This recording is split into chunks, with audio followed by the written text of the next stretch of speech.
역사성이라고 합니다. 대표적으로 오늘 본문에 등장하는 본문 1절에 바로 등장하고 있죠. 어리석다. 과거에는 이 어리석다라는 말이 어리다라는 말이었습니다. 근데 이것이 어리석다. 이 어리다는 말도 어리석다에 포함되어 있었는데 지금은 이 어리다라는 말이 분리되었습니다.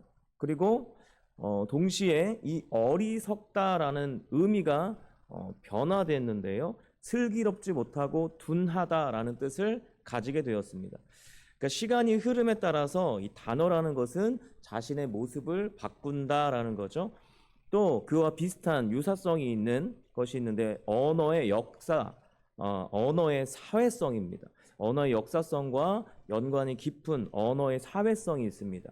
이것은 어떠한 단어가 있습니다. 이 언어가 있어요. 이 단어가 어떠한 고유의 뜻이 있는데 어떤 한 집단이 의미를 바꿀 수 있는 거예요. 아이들이 사용하는 은어 있죠? 은어. 은어도 이런 경우인 것이죠. 이것이 바로 사회성입니다. 언어가 가지는 사회성입니다. 그래서 내가 어디에 속해 있냐에 따라서 옷을 갈아입듯이 말의 어휘가 달라지듯이 주체인 사람을 따라서 언어도 그 모습을 변화합니다. 착하다라는 의미, 원래 어떤 의미를 갖고 있는지 아시나요? 올바르다입니다. 착하다는 올바르다입니다. 사전에는 이렇게 나와 있어요. 언행이나 마음씨가 곱고 바르며 상냥하다. 그렇게 등재되어 있습니다. 그런데 인터넷에 착하다를 검색하면 뭐가 나오는지 아세요? 연관 검색어에 착하면 호구된다. 착하면 봉인 줄 안다. 착하게만 살면 병난다. 착함이 최고의 미덕은 아니다입니다. 그러니까 현대인들에게 착하다는 어느새 어리석다와 같은 동의어로 사용되고 있었다라는 것입니다. 그래서 착하다 하면 저 사람은 어리숙해. 착하다 하면 저 사람은 손해보는 사람이야. 착하다 하면 어리석은 짓을 하는 사람이야. 라는 사회적인 통념이 있다라는 거예요. 그 사회적인 통념을 뛰어넘으려면, 그래서 다시 예전의 의미를 되찾으려면 이것은 또 사회적인, 문화적인, 역사적인 그런 변화들이 있어야 하는 것이죠. 그러기 전에는 어렵습니다. 그런데 만약에 성경에서 이 어리석다와 이 착하다를 지금은 우리가 현대사회에서 동의어처럼 쓰고 있는데 반대의 개념으로 설명하고 있다면 우리가 가진 역사와 사회와 문화 위에 하나님의 기준을 그 문화와 사회와 역사 위에다가 하나님의 기준을 세우는 용기를 내야 됩니다. 착한 것은 절대로 어리석은 것이 아닙니다. 오늘 본문 1절을 한번 보시겠습니다. 같이 한번 읽어볼까요? 시작. 어리석은 자는 그의 마음에 이르기를 하나님이 없다 하는도다. 그들은 부패하고 그 행실이 가증하니 선을 행하는 자가 없도다. 아멘. 어리석다에 해당하는 히브리어는요, 나발입니다. 나발하면 떠오르는 구약의 인물이 있으실 거예요. 다윗에게 죽을 뻔했어요. 그런데 현숙한 아내가 있었습니다. 그래서 그 아내의 지혜로 목숨을 부지하게 되었어요. 그러나 목숨은 부지했지만 다윗에게 아내를 빼앗겼습니다. 그의 이름이 나발입니다. 어리석은 자. 근데 그의 이름이 확실히 나발인지 아닌지는 이름이 나발이라고 나와 있지만 나발은 어리석다라는 의미잖아요. 어떤 부모가 자기 자녀에게 이름을 지어주는데 어리석다로 지을까요? 성경학자들은 이거는 별명일 거다라는 이야기들을 합니다. 사무엘상 25장 3절을 같이 한번 볼게요. 같이 읽겠습니다. 시작. 그의 아내의 이름은 아비가일이라. 그 여자는 총명하고 용모가 아름다우나 남자는 완고하고 행실이 악하며 그는 갈렙 족속이었더라. 아멘. 시편 14편 1절과 사무엘상 25장 3절을 같이 보면서 비교해 보면 어리석음으로 시작합니다. 그런데 왜 어리석냐가 뒤에 부분에 나오죠. 악한 행실입니다. 악한 행실. 어리석은 자는 시편에서는 하나님이 없다라고 하며 악한 행실을 하는 자입니다. 사무엘상에서는 나발이란 이름을 가졌고 어쩌면 이거는 별칭일 것이고, 그런데 그가 왜 그렇게 별칭이나 그런 이름을 가졌냐? 바로 행실이 악하기 때문에입니다. 악한 행실을 하는 것입니다. 어리석은 자는 마음에 하나님이 없다 하고 악한 행실을 하는 것입니다. 우리가 가진 언어의 사회성, 역사성, 문화성과 충돌하는 지점이에요. 착한 행실이 어리석은 것이 아니라 악한 행실이 어리석은 것입니다. 전혀 다른 의미죠. 근데 우리가 통상적으로 사전의 의미대로 생각하는 어리석음은 슬기롭지 못하거나 둔한 것입니다.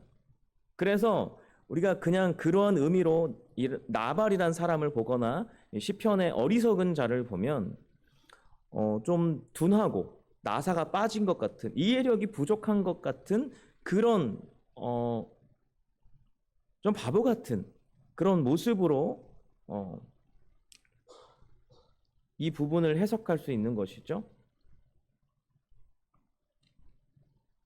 그래서 그가 모자라기 때문에 하나님을 모른다, 그래서 악을 행한다라고 생각하기도 합니다. 그런데 성경은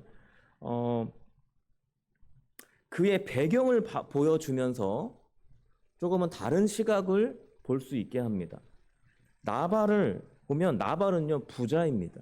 당시 부자는 기득권이에요. 돈이 많아요. 힘이 있다는 것입니다. 또 이스라엘의 대표 족장인 족장 중 하나인 갈렙의 후손입니다. 갈렙은요 여호수아와 같이 대표적인 족장인 거죠. 뼈대 있는 가문의 후손입니다. 또 현숙한 여인을 아내로 두었습니다.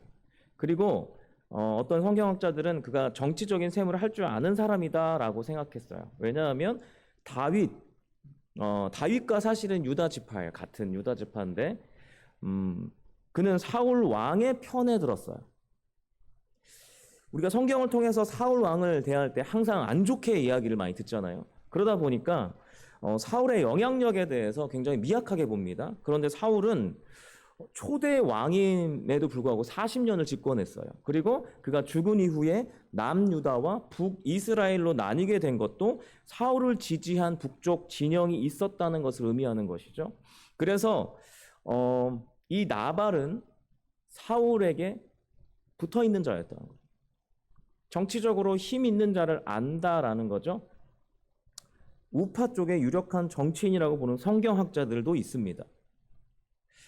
또 왜 그렇게 생각했냐면 다윗이 그의 재산을 도적대로부터 보호해준 대가로 먹을 거를 좀 달라 요구했죠. 보상을 요구했습니다.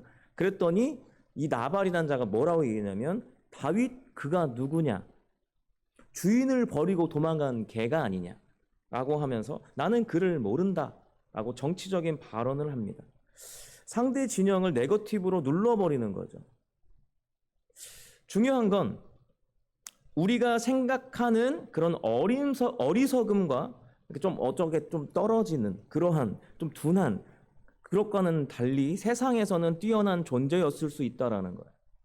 그러나 성경은 그를 어리석다라고 합니다. 이유는 그 마음에 하나님이 없기 때문입니다. 세상적인 어떠한 조건이 아니라 하나님을 믿지 않는 자, 무신론자, 그를 어리석다라고 하는 거예요. 그런데 웃기죠? 갈렙 족속입니다. 갈렙이 얼마나 믿음이 좋았습니까? 갈렙 족속의 후손이에요. 그런데 무신론자입니다. 이상하죠? 지식적으로는 하나님을 알고 있더라도 하나님을 믿지 않는 것, 마음에 하나님을 두지 않는 자가 무신론자, 어리석은 자다라는 것입니다. 그래서 아무 거리낌 없이 악을 행합니다. 이런 자는 세상의 것을 취하면 취할수록 더 악을 행할 도구가 되는 것이죠. 오직 자신이 가장 위에 있습니다. 그래서 어리석은 이들은 누군가 자기 위에 있는 것을 견디지 못합니다. 다윗에게 왜 네거티브로 공격했을까요? 왜 나는 너를 알지 못한다? 너는 주인을 버린 개다? 라고 이렇게 공격했을까요? 자신에게도 분명히 뭔가 큰 일이 있을 것을 알았을 텐데 어떻게 보면은 다윗은 차기 대통령감입니다. 근데 왜 이렇게 했을까요? 요즘 정치판에서도 비일비재한 일이죠. 자기 위에서 지시하는 것, 그 꼴을 못 보는 거예요. 정치인들이 아무리 국민이 나의 위에 있다고 해도 잘 믿지 않는 국민들이죠. 왜 그렇죠? 아니라는 사실을 아는 거예요. 저희 막내딸이 7살인데 자주 하는 말이 있습니다. 왜 오빠 맘대로 해? 왜 오빠 생각대로만 해? 이렇게 하는 거죠. 이게 우리의 본성입니다. 이 안에, 그렇기 때문에 우리의 안에 하나님이 계시지 않으면 우리는 다 이렇게 살아갈 수밖에 없는 존재라는 거예요. 무신론. 하나님이 없다. 모두가 다 왕이 되려 합니다. 가장 위에 서려 합니다.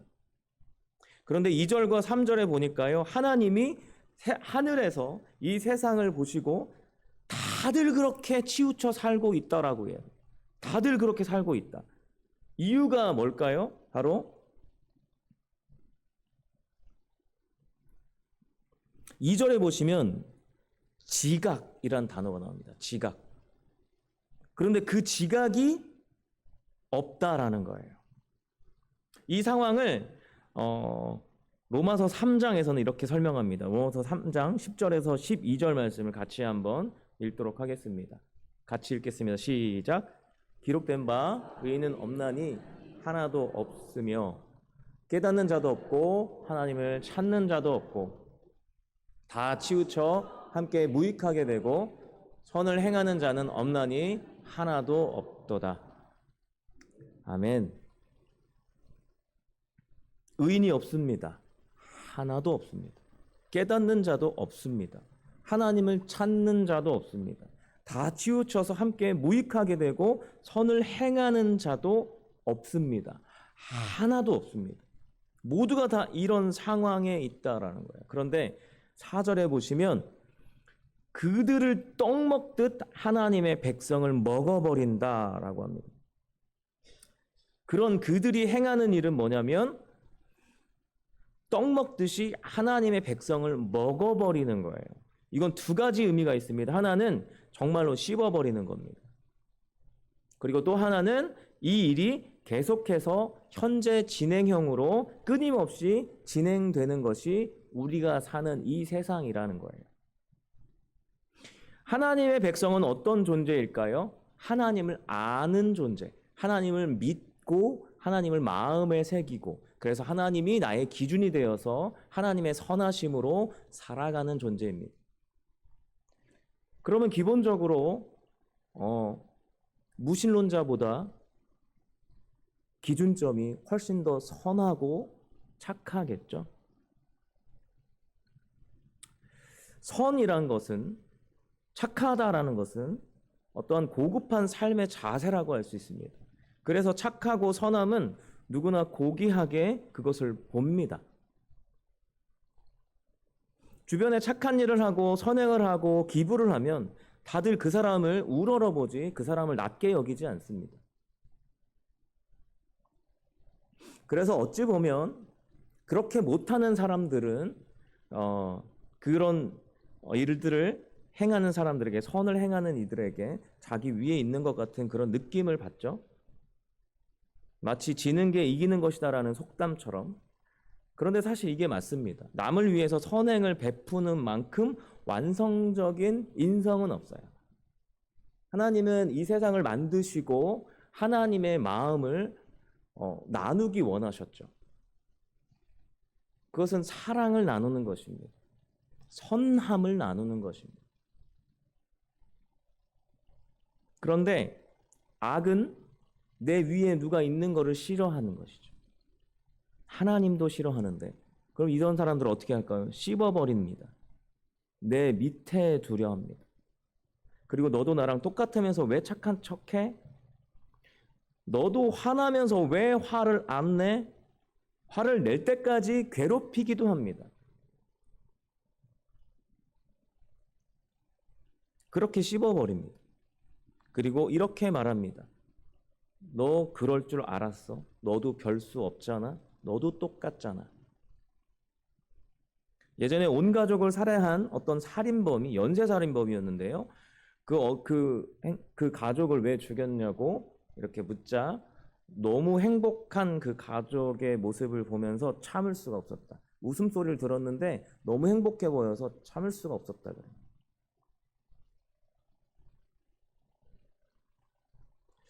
이런 악행이 끊임없이 일어난다라는 거예요. 선함의 느낌을 보면 씹어버린다는 거죠. 그러나 그럼에도 불구하고 우리에게 희망이 있는 것이 있습니다. 그것은 하나님이 이 세상을 독생자를 아낌없이 주실 정도로 사랑하시는 분이시다라는 거죠.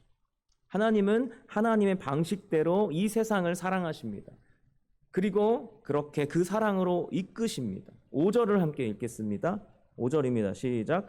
그러나 거기서 그들은 두려워하였으니 하나님이 의인의 세대에 계심이로다. 아멘. 하나님이 의인의 세대에 계심으로 어리석은 자들이 어떻게 생각한다고요? 두려워합니다. 그 선함을 보면서 두려워합니다.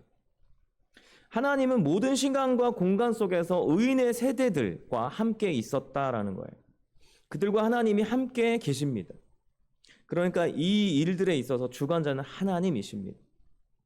에베소서 2장 1절에서 8절을 함께 읽도록 하겠습니다. 같이 읽겠습니다. 시작. 허물과 죄로 죽었던 너희를 살리셨도다. 그때에 너희는 그 가운데서 행하여 이 세상 풍조를 따르고 공중의 권세 잡은 자를 따랐으니 곧 지금 불순종의 아들들 가운데서 역사하는 영이라. 전에는 우리도 다 그 가운데서 우리 육체의 욕심을 따라 지내며 육체와 마음에 원하는 것을 하여 다른 이들과 같이 본질상 진노의 자녀이었더니 긍휼이 풍성하신 하나님이 우리를 사랑하신 그 큰 사랑을 인하여 허물로 죽은 우리를 그리스도와 함께 살리셨고 너희는 은혜로 구원을 받은 것이라. 또 함께 일으키사 그리스도 예수 안에서 함께 하늘에 앉으시니 이는 그리스도 예수 안에서 우리에게 자비하심으로써 그 은혜의 지극히 풍성함을 오는 여러 세대에 나타내려 하심이라. 너희는 그 은혜에 의하여 믿음으로 말미암아 구원을 받았으니 이것은 너희에게서 난 것이 아니요 하나님의 선물이라. 아멘. 허물과 죄로 죽었던 우리입니다. 세상의 풍조를 따르고 공중의 권세 잡은 자를 따랐고 불순종했고 육체의 욕심을 따라서 본질상 진노의 자녀입니다. 그런데 그리스도와 함께 살려주셨습니다. 은혜로 우리는 구원을 받았습니다. 그리고 마지막에 은혜에 의한 그 믿음은 우리에게서 난 것이 아니라 하나님의 선물이다라고 합니다. 하나님이 주신 이 선물은 예수님이 죽으심으로 인류를 살리신 그 은혜로서 남을 위해서 낮아지신 그 은혜의 선물이 있기 때문에 우리가 의인으로서 이 거룩의 과정에 참여하게 되는 거예요. 그것이 그런데 내 힘이 아니라 하나님께서 찾아오심으로 그리고 함께 하심으로 그 은혜와 사랑이 우리의 삶의 동기와 동력이 되어서 너도 한번 선하게 살아볼래? 너도 해봐 라는 가능성을 열어준다라는 거예요. 원래는 어떤 존재였어요? 우리는 그렇게 할 수 없는 존재였지만 예수님께서 우리에게 오셔서 가능성을 열어주셨다라는 거죠. 저의 삶을 짧게 말씀드리겠습니다. 술에 쩔어 있었습니다. 세상을 비관했습니다. 그러다 하나님을 찾게 되었습니다. 찾고 나니 그런데 내가 찾은 것이 아니라 하나님이 나를 부르셔서 내가 하나님을 찾게 되었다라는 것을 알게 되었습니다. 그런데 그럼에도 여전히 악한 나를 보았습니다. 그런데 나이를 조금 먹고 뒤를 돌아보니까 조금은 착해져 있는 저를 보았습니다. 부르시고 인도하시며 만들어 가시는 분이 하나님이시니 내가 지금까지 왔구나. 실패가 없구나. 라는 마음의 안심과 평안이 하나님을 더욱 신뢰하게 했습니다. 그리고 교회를 보았습니다. 나에게 하셨던 일은 동일하게 모든 교회와 성도들에게 하시는구나. 저도 굉장히 더디게 갑니다. 그럼에도 하나님이 그것을 흡족해 여기신다는 거예요. 그렇기 때문에 제가 지금도 여전히 살아있는 것이죠.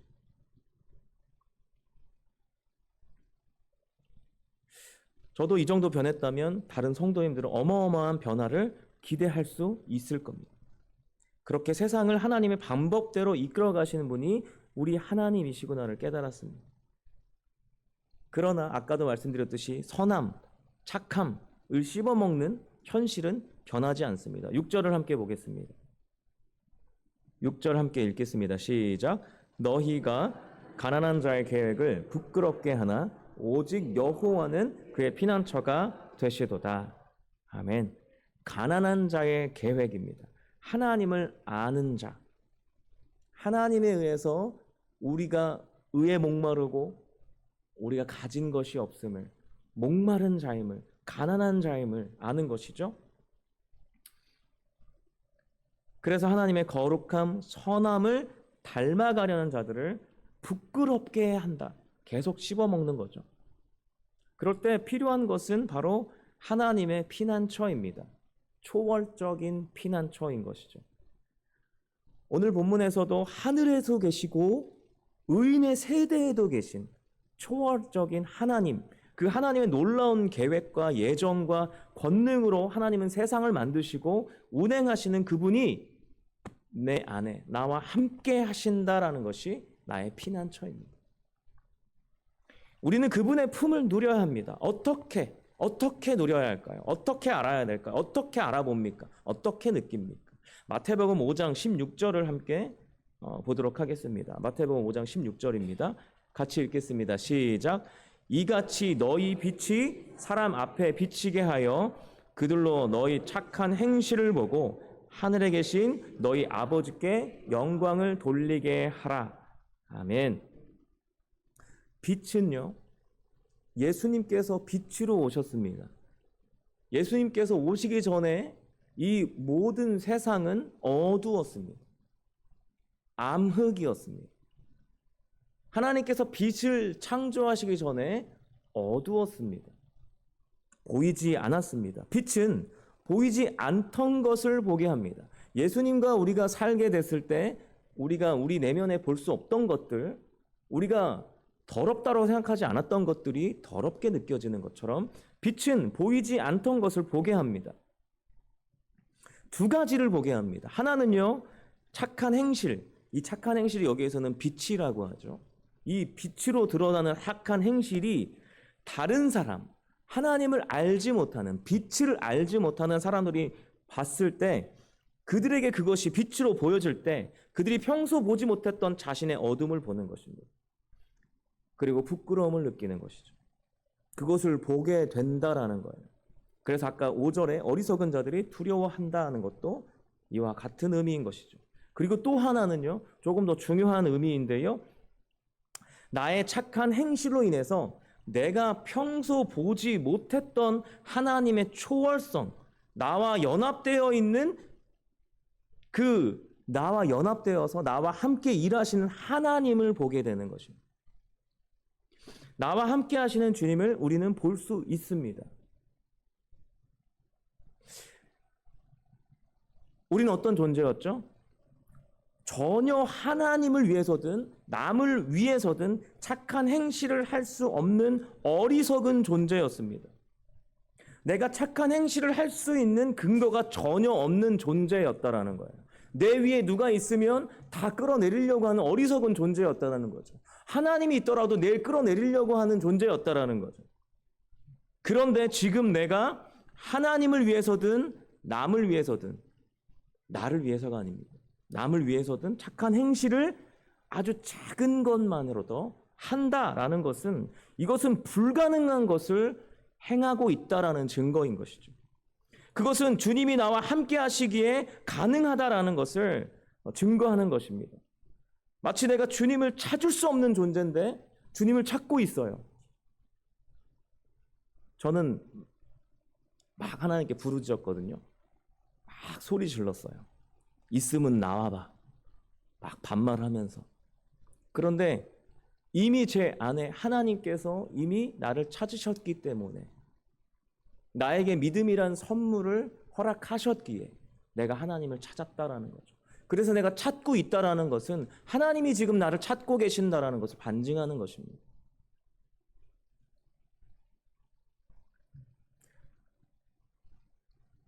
실체가 있는, 구약에서는 실체가 없었습니다. 구약에서 애타게 메시아를 찾습니다. 예수 그리스도가 보이지 않았죠.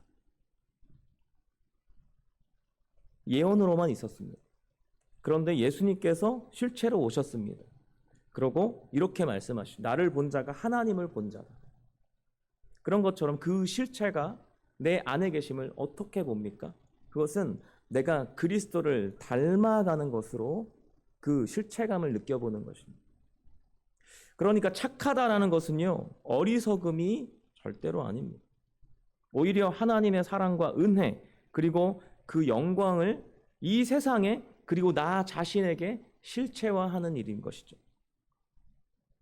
그런데요, 이렇게 말하니까 하나님의 초월성, 하나님이 나와 함께 하셔서 이 세상을 만드신 그 하나님께서 어마어마한 착한 일을, 선한 일을 행하실 것이다 라고 느껴질 수는 있지만, 하나님은 언제나 우리 편에서 내가 할 수 있는 범위 안에서 착한 자로 살게 하십니다. 선을 행하게 하십니다. 작은 것부터입니다. 작은 것. 이웃을 보고 안녕하세요 인사하기. 저는 이게 이렇게 어려운 줄 몰랐습니다. 엘리베이터에서 누구 만나면 저는 인사할 때도 있고 인사를 못할 때도 있습니다. 여러분 어떠십니까? 어렵습니다, 이거. 지나가는 아이에게 미소 짓는 것, 주일날 힘들게 열심히 운전해서 교회 딱 와서 조금 늦어가지고 딱 들어왔는데 누군가 딱 마주쳤는데 열심히 뛰어온 바람에 인상을 쓰고 있는 거죠. 그때 웃을 수 있는 여유. 화가 난 아내에게 먼저 대화하는 것. 제가 잘 못하는 거예요. 제가 왜 잘 못하냐면 이거를 행동을 하거든요. 근데 저를 위해서 합니다. 제 마음이 편하고자. 힘들어하는 남편에게 위로의 말을 건네는 것. 이 모든 것들이 나를 위해서, 나 편하고자 하는 것이 아니라 하나님을 위해서, 그를 위해서. 우리는 그것을 할 수 없는 존재인데 하나님께서 하게 하시는 거예요. 그런데 만약에 죽어도 못할 것 같으면요, 딱 할 수 있는 것만 하게 하십니다. 하나님은 완전히 초월적으로 일하시지 않고요, 함께 동역하십니다. 합력하여서 선을 이룬다라는 것은 하나님이 우리의 발걸음에 그분의 능력을 맞추시겠다라는 거예요. 그러다 보면 언젠가는 그리스도의 장성한 분량으로 우리를 인도하실 것입니다. 그리스도의 장성한 분량이 어디인가요?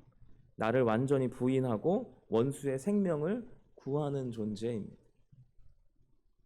마지막 7절을 함께 나누고 마치도록 하겠습니다. 7절 같이 함께 읽겠습니다. 시작.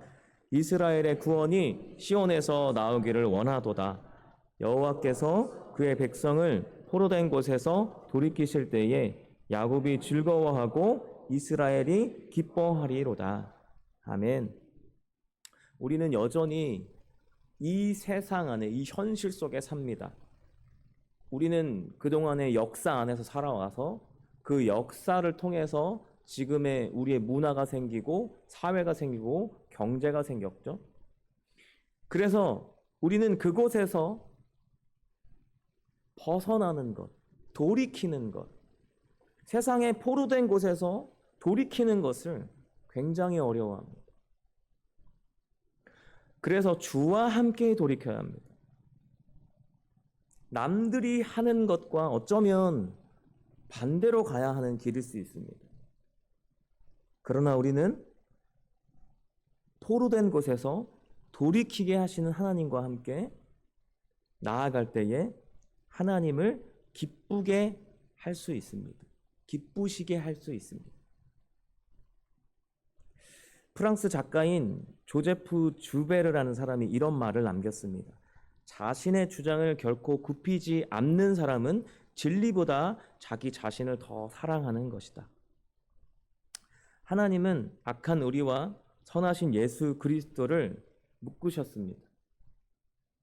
그래서 나의 약함을 알게 하시고 하나님의 선함을 배우게 하셨습니다.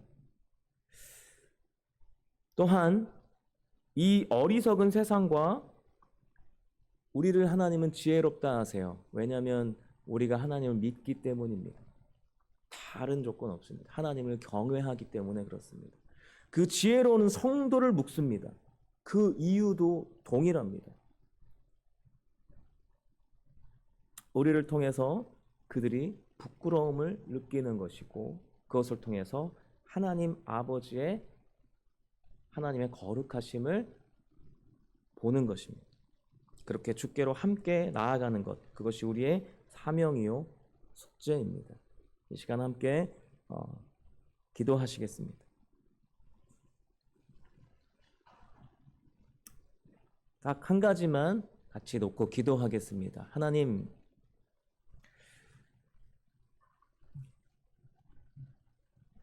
우리를 너무나 사랑하셔서 이 어리석음 가운데 악행을 행하는 가운데에서 우리를 벗어나게 하셨는데 나는 여전히 우리의 환경과 역사와 이 모든 것들이 그 안에서 내가 살고 있기에 거기에 내가 빠져 있기에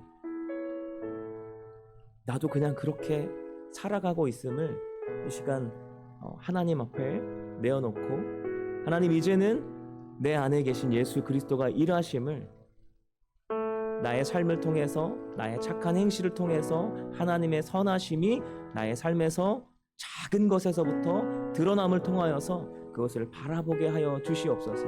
하나님이 나와 함께 일하심을 알게 하여 주시옵시고 그것을 하나님의 피난처를 향해서 나아가는 우리의 삶이 될 수 있도록 하나님 인도하여 주시옵소서라고 주여 한번 간절히 부르짖고 함께 기도하며 나아가기 원합니다. 함께 기도하시겠습니다.